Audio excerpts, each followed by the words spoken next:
I'm Bob Ohl. I'm the Executive Director for Wings of Dreams Aviation and Space Museum at Keystone Heights Airport, Florida, North Florida. In our collection, we have saved about $500 million of NASA artifacts that are here from the Space Shuttle and earlier Apollo programs. We also have World War II aircraft, World War I memorabilia, and a treasure trove of WASP, Women Air Force Service Pilots information as well. The Women Air Force Service Pilots of World War II, the WASP, I had mentioned before, were the ferry pilots and also engineering test pilots that flew every fighter, bomber, and transport made in World War II, largely before the men did.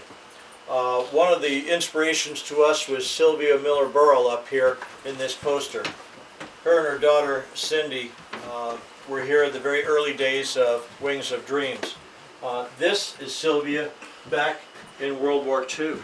Some of the ones that come here at our breakfast, Penny Halbert, she had the job that every red-blooded American pilot male wanted. She was the engineering test pilot assigned to North America to fly every new P-51 Mustang coming off the line. Yeah, this one's okay. No, that needs to be fixed. No, I want that, you know. Can you even imagine? And, well, Dora Daughtery, last September we went to her services. When the B-29 came out, the prototype crashed, killing Boeing's test pilots. There's two stories for the price of one here.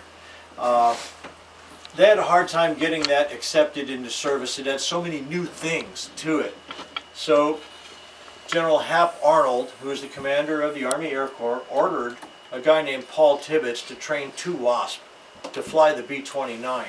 She tells the story of coming into Wendover Field in Utah, where the 509th Bomb Group was, and on approach, had the flight engineer shut down the left two engines and feather the props, and then made a two-engine go-around, turning into the dead engines, which a lot of us pilots knows is usually Dominic's Pizza right there, and comes around and lands and taxis in. Now all these combat-hardened pilots just returning from Europe in their B-24s and B-17s come racing from the barracks to the flight line to see this miracle.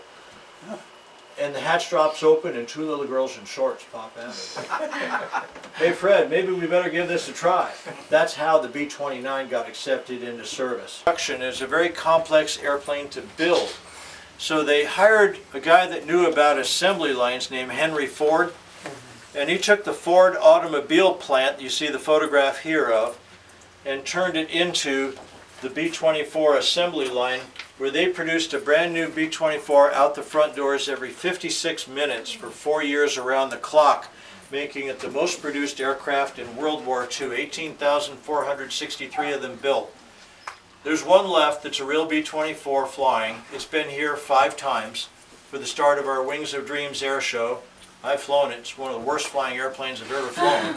How they did the missions they did, I don't know. You know, I guess you got to be 18. But one of the things that we recognized was youth today don't have heroes like we had, some older folks had when we grew up. Well, they got the SpongeBob SquarePants and the Smurfs, and let's not forget all the contributions of the Kardashians had. But when we grew up, there were real heroes. For me, in the aviation world, you know, it was the Scott Crossfields and the X-1 and X-15, excuse me, Chuck Yeager and the X-1, and the rest of them. Well, we decided we'd take a step back and teach young people the history of those who were real heroes. Jimmy Doolittle's GBR-1 racer, he won the 1927 Cleveland Air Races in.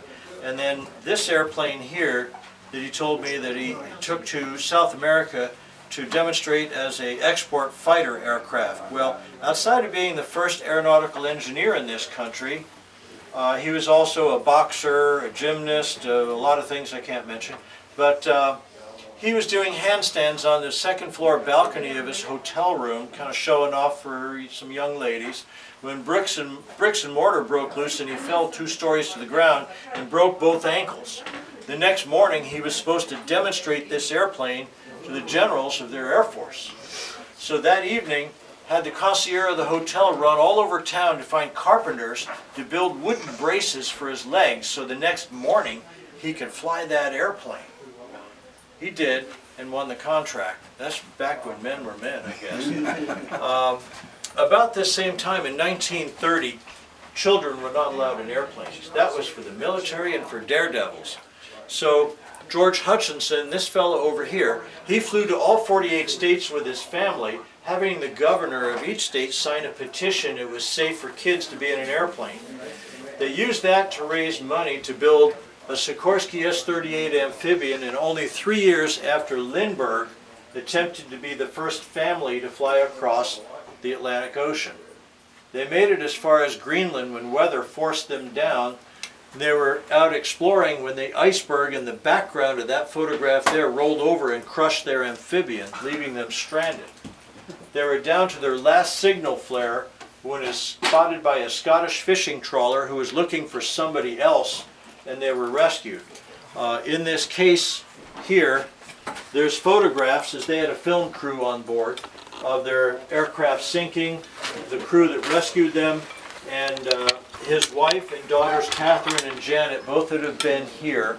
Congress of the United States requests your presence at a Congressional Gold Medal ceremony in honor of World War II members of the Civil Air Patrol. On Wednesday, the 10th of December, 2014, at 3 o'clock in the afternoon.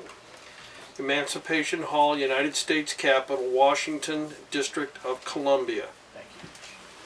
So my sister, my partner Susan and I went there before Congress to receive my mother's Congressional Gold Medal for her service in Civil Air Patrol, which I told you the story about, airplanes like that one down there that were out hunting the U-boats to protect our country and service there. So if you were hit, you crash, you burn to death, you jump to the death, otherwise you won the day. You were all in, as they said. And the cost of World War I was staggering. You look at some of the figures here, even property loss in 1917 dollars, it's hard to imagine what that would be worth equivalent to today. The aircraft that you see overhead are not kits. These are scratch-built models from a 96-year-old master modeler who made these aircraft. He's still making things for us. The journals here tell the story of the aircraft and his builder's log of the materials science used during that day and how they progressed to today, and some of the stories behind the history of that, even how he built the wheels from scratch. You don't see things done like this today. And the templates he used, and they all tell a story that's a history lesson in itself. Baron von Richthofen's Fokker DR-1 chasing Tommy Morse's de Havilland. It's attacking the LZ-1 that's bombing London in 1915. That poster is original from 1915 as well.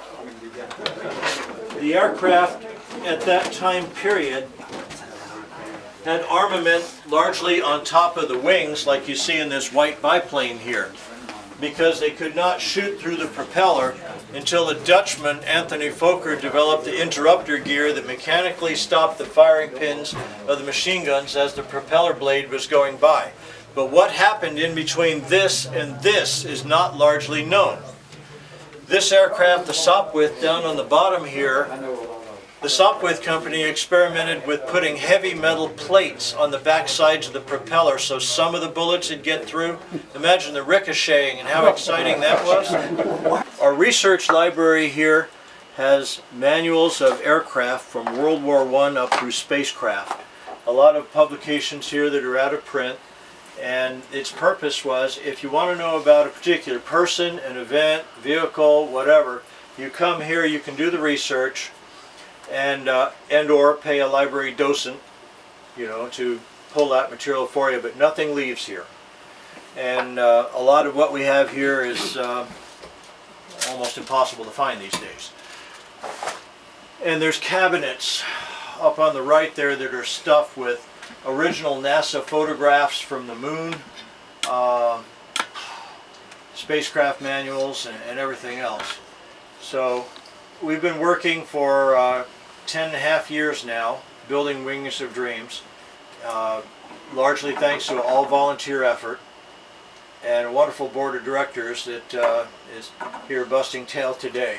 So we do everything by donation, and anyway, We have schools that are now participating. We have groups, clubs. I had a great meeting here with the Corvette Club a little while ago and the Porsche Club, and we've got now school groups from other counties coming here as well.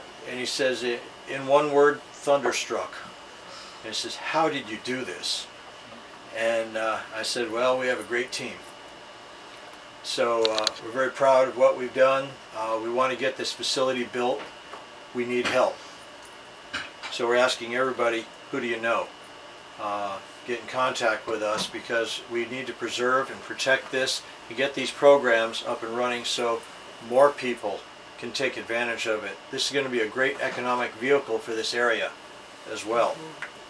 We already have a tour bus company that's contacted us. We need a place between Atlanta and the Mouse to stop for an hour or so. Could you handle a couple hundred people a day? Yeah, when we're built. So it's there, waiting. We're trying to find a match for a community facilities grant. It's a $500,000 grant. We're in a rural, underserved area in a Ready County, so there's a 1-to-1 match. We raise 500, we get 500. It rolls over 3.5 times. That'll build the buildings. So we're working aggressively. We have part of the money, but you know, we are in Keystone Heights. And the reason that we're here is we have 7.88 acres locked up down there for 50 years for $1 a year. And we're not letting the airport authority, the city, or anybody else touch our lease. There's nowhere else you can do that, because we're on, this runway is going to be extended 1,000 feet right in front of our front door. So you can fly in, drive in, tie up your horse, whatever. And it's just the opportunity of a lifetime. So we're very excited about it, and we've had great support from some of the community organizations, and it's rolling.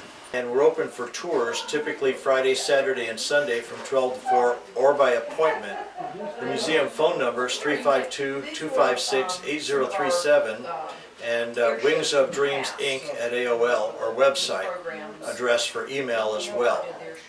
We will have upcoming events here. We put on 5 air shows here with big band hangar dances, and we have special events all the time, like star parties with giant telescopes that are open to the public, so it's family friendly as well.